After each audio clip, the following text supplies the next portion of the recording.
जोङो दिनै फैनानै थामथि रंजालि बैसागु फोरबो फालिनायाव आगान होफैबाय। बे ओनसोलाव थामथि रंजालि बैसागु खुंफुंनो मोननानै जों जोबोद गोजोननाय मोन्दों। मानो होननानै बुङोब्ला बे ओनसोलनि सुबुंफ्रा हारिमुजों गोरोबनानै थानाय। जोङो बे ओनसोलखौ सायख'नानै लानायनि जाहोनानो जाहैबाय जोंहा मोनसे बिसा हिसाबै जोंहा मोनसे हारिमुखौ गोजौआव दैखोलांनायनि मोनसे बिबान दङ, जायनि थाखाय जोङो बैसागु फोरबोखौ जोङो सिनेमाफ्राव गाजा गोमजा दिन्थिनो हायाबाबो जोंहा हारिमुनि फारसे बिबान दं हिसाबै जोङो बोसोराव बैसागु फोरबोखौ फालिनायनि थाखाय मोनसे थांखि लादों। मानो होननानै बुङोबा बैसागुआ जाहैबाय जोंनि संस्कार। बैसागुआ जोंनो संस्कृति फोरोङो। मानो होननानै बुङोब्ला गोदोनिफ्रायनो बैसागुआ सोलिबोबाय थादों, जेराव जोङो बैसागु होननानै बुङोब्ला हारिमुबो हाबनानै थायो। खारन जोङो बैसागु बोथोरावसो जोंनि गाननाय जोमनायखौ, जोंनि दामनाय देनायखौ जों दिन्थिफुंनो हायो।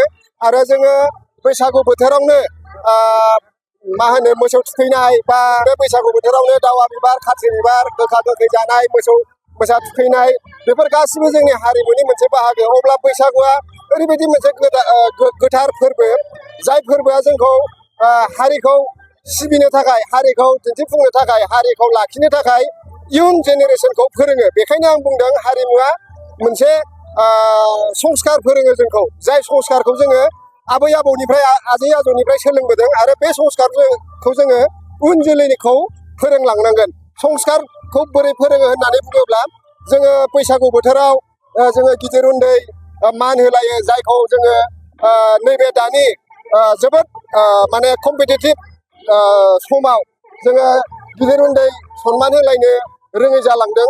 जोङो नैबे बैसागु बोथोरावनो बे गिदिर उन्दै मान होलायनाय मोनसे हाबाफारि लायो, जेराव गथ'फ्रा गिदिरफोरखौ सनमान होनो सोलोङो। आरो लोगोसे गिदिर गोलावफोरनिफ्रायनो जोङो बोसोन लायो, जाय बोसोनखौ जोङो मोननो थाङा।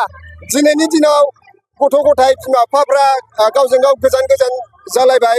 मानो होननानै बुङोब्ला दिनै गथ'फोरखौ जोङो गोजानाव फरायनो दोनो, जायनि थाखाय जों बिमा बिफाजों खाथियाव सोमोन्दो गैयै जालाङो।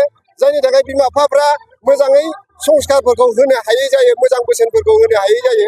बेखायनो बैसागु बोथोराव जों बयबो ज' गिदिर गोलाव ज' जानानै जोङो उन्दैफोरखौ बोसोन होयो। जाय बोसोनजों जोंनि उन्दैफ्रा जुदि दावगोलाङोबा जोबोद माने मोनसे मोजां समाज जागोन होननानै जों सानो। बेखायनो जों बे बैसागु फोरबोखौ खुंबाय थायो।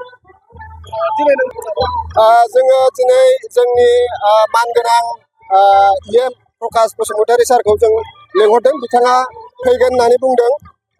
आरो जोङो गोबां EM सारमोनखौ लिंदोंमोन, EM सुरेश सारमोनखौ लिंदोंमोन। बिथांमोना माखासे उसुबिदानि थाखाय बिथांमोना दिनै नुजाफैनो हायाखै।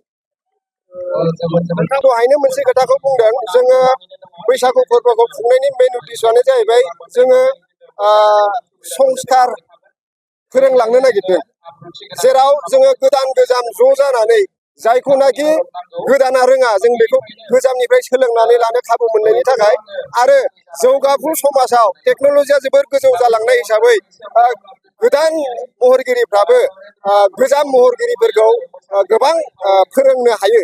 जाय टेक्न'लजिखौ गोदो गोजाम महरगिरिफ्रा रोङामोन, बेखौ सोलोंनानै लानो हायो। बेखायनो जोङो बुंदों जे नैबे बैसागु बोथोराव जोङो ज' जालायनानै गोदाना गोजामखौ, गोजामा गोदानखौ ज' ज' फोरोंलायोबा जोंनि हारिमुवा जोबोद गोजौ दावगालांगोन, जों बेखौ आसा खालामो।